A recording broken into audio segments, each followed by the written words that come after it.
My husband, Ethan Vance, wanted to enjoy a tropical vacation with his mistress, so he somehow brought his 23-year-old self back to cover his shift at work. The younger version of Ethan was irritably flipping through financial reports at the desk. When he looked up and saw me, he froze, completely stunned. Holy shit, did I actually end up marrying you? Our daughter Lily stumbled out of her room, rubbing her eyes. Daddy, she called out in her sweet, sleepy voice. Young Ethan froze instantly. Even the tips of his ears turned bright red. He was shaking with excitement. Tears welled up in his eyes and his voice trembled. You're so afraid of pain. It must have hurt so much to give birth to her. Mommy, Lily interrupted quietly, looking up at me with timid eyes. Is Daddy back to kick us out this time? Is he going to marry that Serena woman? Ethan's jaw clenched hard. His face instantly darkened. Who dares to kick you out? Though he still looked like a young college kid, his explosive temper and terrifying aura were exactly the same as the current Ethan. He looked around our sleek luxury penthouse. Then lowering his voice, he tried to comfort Lily. Don't worry, Lily. This will always be our home. Did you just have a bad dream? Lily stared at him with wide, terrified eyes. Fear was written all over her face. She took a big step back, startled. Then she burst into a loud sob. I rubbed my temples and politely, yet coldly, told young Ethan to take a seat in the living room. About half an hour later, I finally got Lily back to sleep. When I walked back out, young Ethan was staring blankly at a pile of shredded wedding photos on the coffee table. Who is the homewrecker? He asked. His voice was incredibly raspy in the dimly lit room. He squeezed the torn photos so hard his knuckles turned white. It felt like he was forcing the words out through clenched teeth.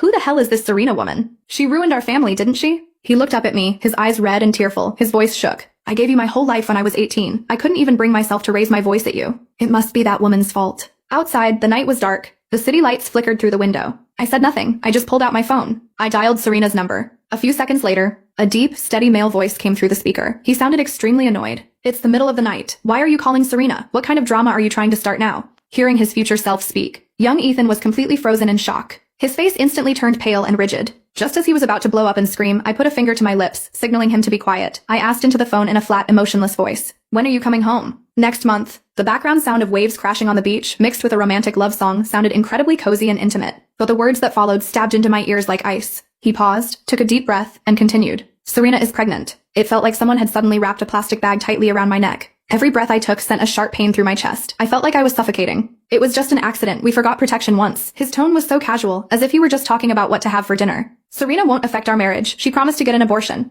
I brought her out here not just to relax, but to find a clinic for the procedure. I'm the one at fault here, so I have to take responsibility and look after her until she recovers. Right then, Serena's sweet, whiny voice echoed from the other end. Ethan, baby, come back over here, In the next second, the call was abruptly cut off. Less than 30 seconds later, a Snapchat message popped up on my phone.